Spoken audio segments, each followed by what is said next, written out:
अच्छा, रविंद्र सिंह पटेल, आपको 73 सीटें अलाट कर दी अखिलेश जी ने, आपके लिए तो लड्डू बांटने का दिन आ गया। अगर इनके मुंह में घी शक्कर हो जाए अखिलेश जी के तो बल्ले बल्ले नहीं। अरे एक बात समझ नहीं आई कि भाई कांग्रेस को कितनी सीटें देंगे अखिलेश जी, ये अभी तक तय नहीं हुआ। इसमें सूत्र की भी जरूरत नहीं, तो उन्हें खुद करना है। और जहां उनका कोई लेना देना नहीं, वहां उन्होंने पूरा डिटेल बता दिया कि इसको इतनी, इसको इतनी। रविंद्र सिंह जी, मसला क्या है, माजरा क्या है भाई? सबसे पहले तो आपके चैनल के माध्यम से अखिलेश जी की शुभेच्छा के लिए हृदय से धन्यवाद, आभार कि उन्होंने राष्ट्रीय लोकदल के बारे में विपक्ष में रहते हुए भी वो चिंतन कर रहे हैं और पिछले कुछ दिनों से वो मेहरबान हैं, उनकी बाड़ी मेहरबान है।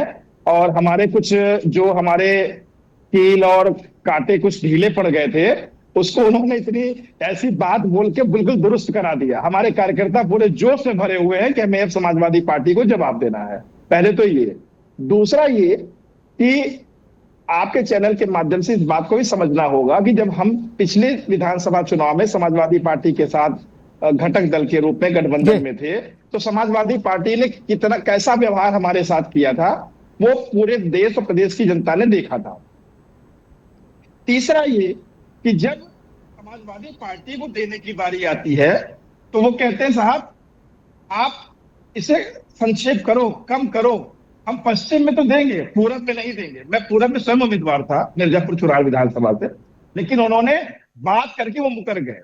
लेकिन जब बात दूसरे की आती है तो बड़ी बड़ी डिंगे मारते हैं कि उनको 73 मिलेगी, उन्हें 19 मिलेगा, उन्हें 33 मिलेगा। तो इसका मतलब आपसे मोहब्बत है? अरे भाई, आपसे मोहब्बत है तभी ना आपको 73 बता दी। मैंने आभार प्रकट कर दिया, लेकिन उसके पीछे के छिपे तथ्य को भी समझना होगा। उनकी नीयत क्या है? वो जिस तरीके से बंदर बात कर रहे हैं, पीडीए की बात कर रहे हैं, मैं समझता हूं समाजवादी पार्टी कांग्रेस के साथ भी कुछ ऐसा ही व्यवहार करेगी और 403 में कम से कम 200 दूर तो उनको दे देना चाहिए। जिस तरीके से वो उनका दिल बड़ा हो रहा है, उन्हें इतना कर देना चाहिए। एक बात। दूसरी बात समझना होगा कि एक कहावत है हमारे पूरब में, आपने भी सुना होगा, आम का नौनिया, मतलब दूसरे का नौनिया पैर धोए, आपन धोवत लजाए। दूसरे को सलाह तो खूब दे रहे हैं ये, लेकिन जब अपनी बारी आएगी तो कहेंगे कांग्रेस का वजूद क्या है। अभी आप बहुत पीछे मत जाइए, अभी शायद 20-25 दिन पहले की बात है, संसद सत्र चल रहा था और जब 20 जुलाई का जो आंदोलन हुआ काकरोच का, उसके बाद जब राहुल गांधी जी जाके वहां पे जन समर्थन दे आते हैं, अपना समर्थन दे आते हैं, तो अखिलेश जी कैसे बौखला जाते हैं सदन में। अरे भाई, वो पीठासीन जो उस समय अध्यक्ष थे, उनसे कहते हैं आप दोनों लोग मिल गए क्या? आप दोनों लोग मिल गए, हमें नहीं सुनेंगे आप? जो उनकी बौखलाहट थी वो इस बात को दिखा रहा था कि श्रेय लेने में हम पीछे न रह जाए। अखिलेश जी बहुत छोटे दिल के हो गए हैं और मैं समझता हूं कि यह उनकी चुनावी हार का दुष्परिणाम है। ठीक है रविंद्र जी। जयंत चौधरी ने भी कहा कि मैं उनको सुन रहा था, उन्होंने कहा कि अखिलेश जी अपने लोगों के बारे में सोचें तो ज़्यादा बेहतर है, अपनी पार्टी, अपना संगठन देखें, अपना गठबंधन देखें। मेरे संजय राणा भी हमारे साथ जुड़ गए। संजय राणा जी का भी स्वागत है। संजय राणा, जो लिस्ट भाजपा वालों को अभी तक नहीं मिली, वो भाजपा के बिहाफ पर अखिलेश जी ने जारी कर दी।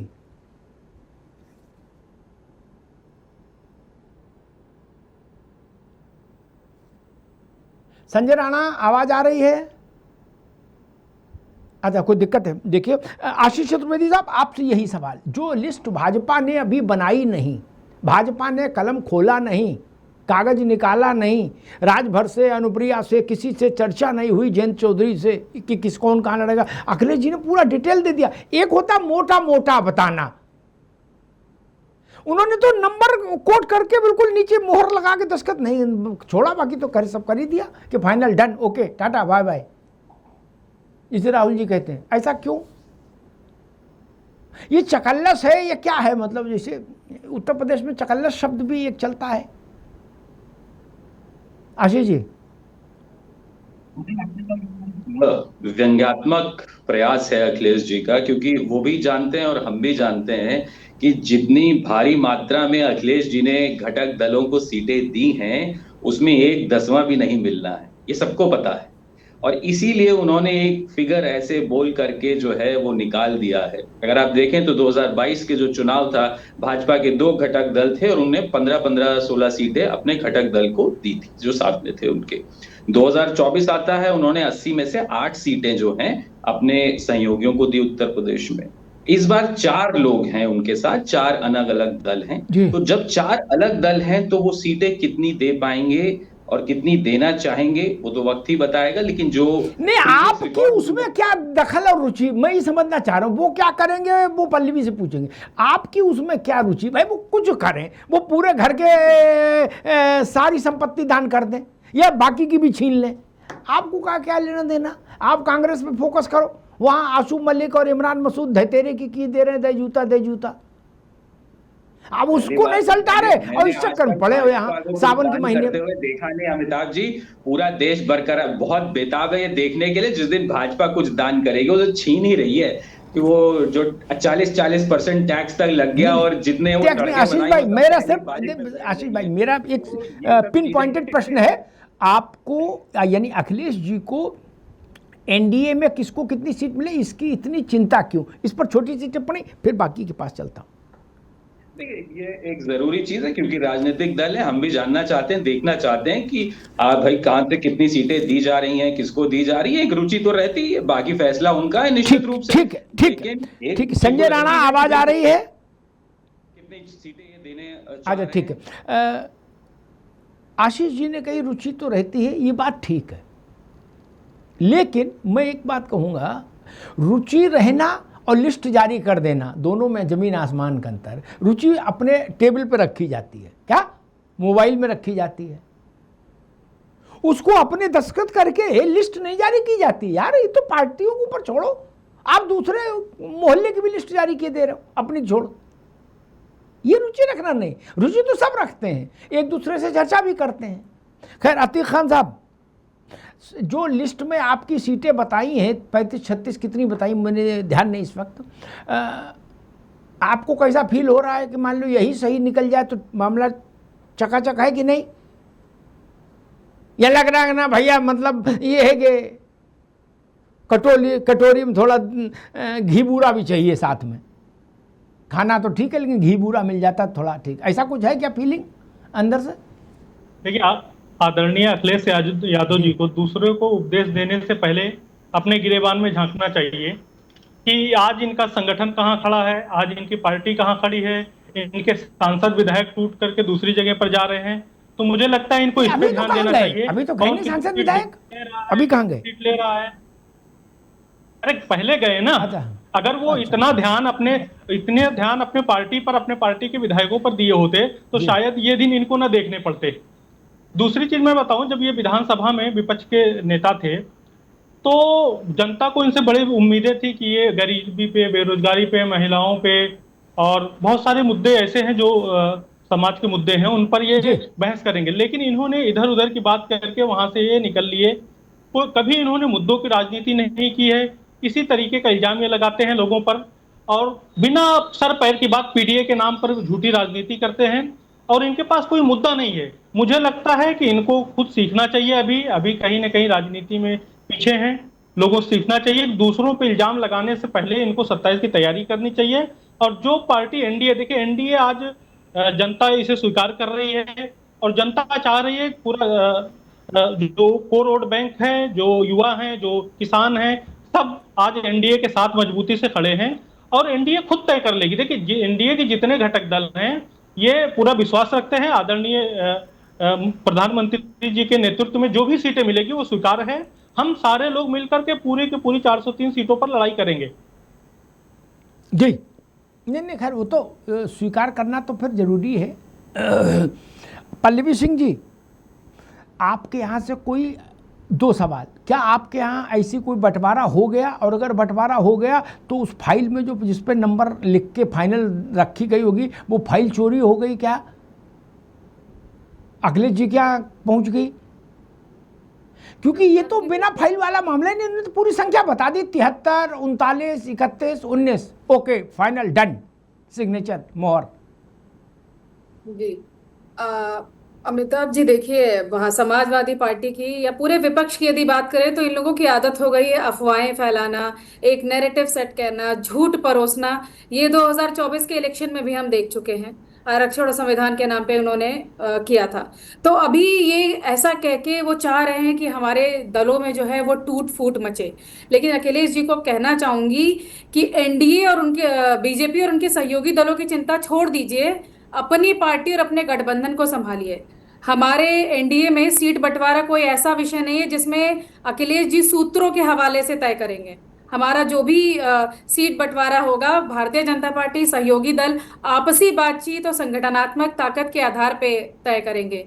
ये इनकी तो खुद की अंदर जो चल रही है और टूट फूट पार्टी के अंदर अलग से है, जो इनका मौके का गठबंधन है, जिसको जब जरूरत होती है सहूलियत के हिसाब से, प्रदेश के हिसाब से जिसको वो जैसे 2024 की यदि बात करें तो उनको आवश्यकता थी तो वहां पे साथ में आ गए। अलग अलग प्रदेशों में आमने सामने भी आके खड़े हो गए। जब आवश्यकता हुई जो है कांग्रेस पार्टी के साथ गलबहियां करेंगे। जब जरूरत होगी उससे पहले यदि चले जाएं तो पानी पी पी के एक दूसरे को गाली देते थे। अभी आपने रिसेंटली अपनी एक वीडियो आपने चलाई जिसमें देखा आपने कि आशु मलिक जी और इमरान मसूद दोनों आपस में कैसी झिकझिक कर रहे हैं। और आशु मलिक जी का तो इतिहास रहा है, इन्होंने तो बाप बेटे में भी लड़ाई करा दी थी, जो कि सबको ही पता है।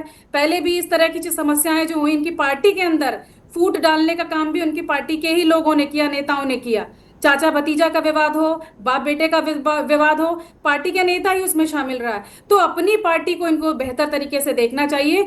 और ये पता इसलिए लगा रहे हैं, देखिए जो सीट बंटवारे की बात करना, पता लगाना, देखिए ये हताश है, निराश है, परेशान है। इनको भी मालूम है कि जनता किस तरफ जा रही है, क्योंकि इन्होंने अभी रिसेंटली आपने देखा मैनिफेस्टो भी अपना बता दिया। इनका मैनिफेस्टो अभी भी वही जातीय समीकरण पे चल रहा है। इन्होंने गृह मंत्री तक अपना घोषित कर दिया है कि यदि हम आते हैं तो हमारा गृह मंत्री कौन होगा। इससे पहले आपने देखा कि इन्होंने क्लियरली बोला कि यदि हम सत्ता में आते हैं तो संभल के दंगों के जितने भी आरोपी हैं उनको छोड़ दिया जाएगा। तो इस तरीके की बातें अब जनता पे कर दी, तो जनता पे तो इतनी समझदार है, वो बहुत अच्छे से समझती है कि इनका वही तरीका है जो 2012 में था। क्योंकि 2012 में भी इन्होंने यही काम किया था।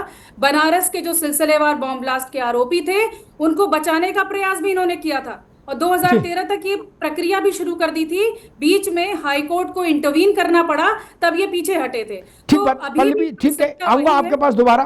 पल्लवी जी, तंत्र में दो प्रयोग हैं जो लोग तंत्र के बारे में थोड़ा बहुत जानते हैं, उनको उस बात का अंदाज होगा। एक यक्षिणी और एक कर्ण पिशाचिनी। बहुत कठिन विद्या नहीं, सरल विद्या है। इसको 31 दिन संघर्ष करो तो हिम्मत हो, थोड़ा मतलब मजबूत कर लीजिए। को डरपोक हो गए तो मर ही जाओगे, तो आप उनकी व्यवस्था में आ जाएंगे और वो सिद्ध कर लेंगे।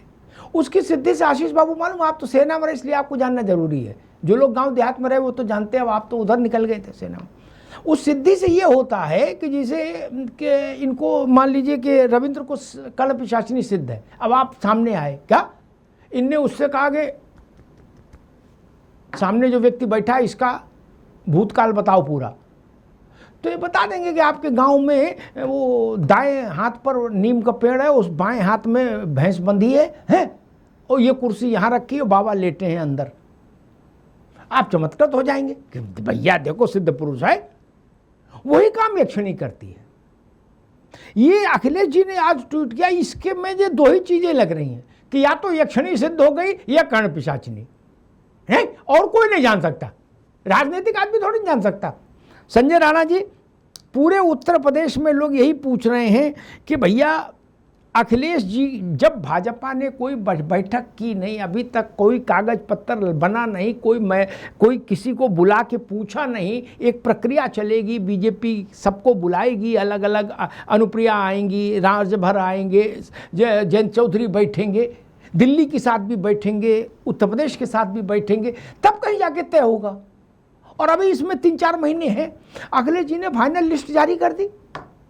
इसके पीछे क्या लग रहा है आपको? Amitabh sir, good evening and good evening to my fellow panellist. आप इतनी अच्छी अच्छी बातें करते हैं, नर्व पिचासनी, तो हम लगता है इनको नर्व पिचासनी का प्रकोप आ गया। और पहले से मैं हर डिबेट में बोलता हूं कि अखिलेश यादव जी कहीं ना कहीं एस्ट्रोलॉजर हो चुके हैं, भविष्य वक्ता हो गए। काम धाम तो कुछ बचा नहीं है, 2 साल से बेरोजगारी चल रही है 2 बार से। अब करें तो क्या करें, चलो यही काम कर लेते हैं। हमें नहीं समझ में आ रहा, पिछले बार जो व्यक्ति 33 सीट पे लड़ा था उसको तुम 73 सीट दे रहे हो, जो 19 पे लड़ागा उसको 33 सीट दे रहे हो। मतलब किस गणित पे बैठे हो? जो पार्टियां वो बैठ के आपस में डिसाइड करेंगी कि किसको कितनी सीट दी जाएगी और कितने पे होगा। लेकिन आप पहले से काम कर रहे हैं भैया, अपना जो गठबंधन है तुमसे संभल नहीं रहा। अब बताइए कांग्रेस कितने पे लड़ेगी, नहीं बता सकते हैं। खुद कितने पे लड़ेंगे, नहीं बता सकते हैं। बाकी जो इनके गठबंधन है, जो पता नहीं ठगबंधन बनेगा 1-2 महीने बाद, उस ठगबंधन में कौन कौन आएगा इनको पता नहीं है। लेकिन करें तो क्या करें, आप समझिए, राजनीति करने के लिए भी कुछ चाहिए। अब 12 बजे सो के उठने के बाद तो कुछ ना सुगुफा छोड़ना पड़ेगा, जिसमें चर्चा होने लगे, चाहे ट्विटर पे हो चाहे टीवी डिबेट पे हो, सुगुफा छोड़ दिया जाता है। तो आजकल कुछ नेता, अमिताभ सर, ट्विटर और फेसबुक और मीडिया के नेता हो चुके हैं और उसी पे ही काम कर रहे हैं। भाई जमीनी हकीकत से बहुत दूर है। अपनी पार्टी का पता नहीं कितने सीटों पे लड़ेंगे, कितने में जीतेंगे, कितने में हारेंगे, और दूसरों की बात चर्चा करने बैठ गए हैं। अरे भाई एनडीए का छोड़िए ना, आप यूपीए की बात कर लीजिए, चाहे जो आपका ठगबंधन बनेगा उसकी बात कर लीजिए ना, हम चर्चा करेंगे। और 101% के ऊपर नर पिचासनी आई है। और नर पिशाचनी थोड़ा गड़बड़ मामला है, वो दूसरा डिपार्टमेंट। कर्ण पिशाचनी शब्दों को वापस लेता हूं, नर पिचासनी अंधी वाली आई है, जिसको दिख नहीं रहा। भविष्य तो दिख रहा है लेकिन अंधा है, कुछ नहीं समझ में आ रहा, जो है मैं मुंह से बोल दो। तो समस्या वहां पे हो गई है। तो अंधे को ना हर तरफ, मतलब वो अंधेरा ही नजर आता है, उसको सूरज की रोशनी नहीं समझ में आती है। और ये अंधे नहीं है, ये शुतुरमुर्ग हो चुके हैं, अपना सर डाल दिए जमीन के अंदर और सोच रहे हैं कि भैया दुनिया हमको नहीं देख रही, हम दुनिया को मूर्ख बना रहे हैं और हमारे हिसाब से दुनिया चल रही है। ये चीजों से इनको बाहर आना चाहिए। बड़े नेता हैं, हमारे प्रदेश के दूसरे नंबर की पार्टी है, उम्मीद करेंगे कि ऐसे नेता और आगे रहे।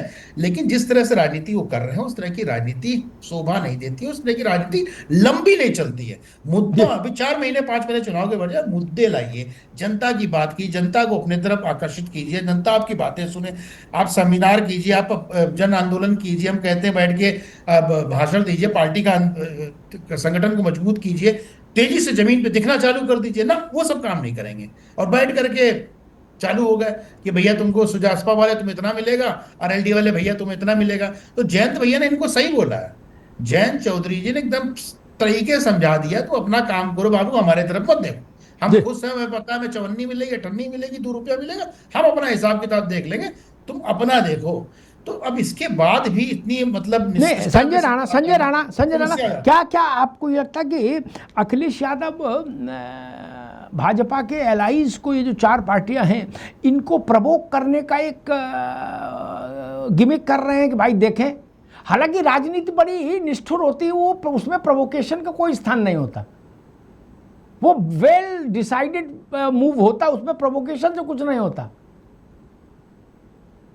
संजय राणा जी सर, जिस हिसाब से आज के समीकरण है, किसी के प्रोवोक करने से, इसके प्रोवोक करने से कुछ नहीं होने वाला है। अगर मेरी गणित के हिसाब चले तो आरएलडी को हो सकता था 20 से 25 सीटें मिलेंगी, ज्यादा नहीं मिल सकती है, लेकिन हो सकता है दिसंबर जनवरी में, या हो सकता है दिसंबर में जब बैठक हो ज्यादा मिल सकती है, कम मिल सकती है। ये प्रोवोक करने की किसको कोशिश करते हैं? ये प्रोवोक कर सकते हैं संजय निषाद जी को, प्रोवोक कर सकते हैं हमारे ओम प्रकाश राजभर जी को। लेकिन ओम प्रकाश राजभर एकदम डिसाइड कर लिए, जिस तरह से उनकी भाषा, जिस तरह से उनका विरोध हो रहा, हमें लगता है कोई भी पार्टी, चाहे अपना दल हो चाहे दूसरे पार्टी हो, कोई भी प्रोवोकेशन में आ सकता है। उसको पता है कि किसके साथ रहने में उनका फायदा है और किसके साथ रहने में उनका नुकसान है। तो सारे लोग राजनीतिक व्यक्ति, और सब राजनीतिक व्यक्ति समझता है कि लाभ और हानि का कैलकुलेशन कर काम करता है, और उसके हिसाब से हमें नहीं लगता है कुछ भी असर आएगा। कोशिश भी की गई, जो कोशिश की गई।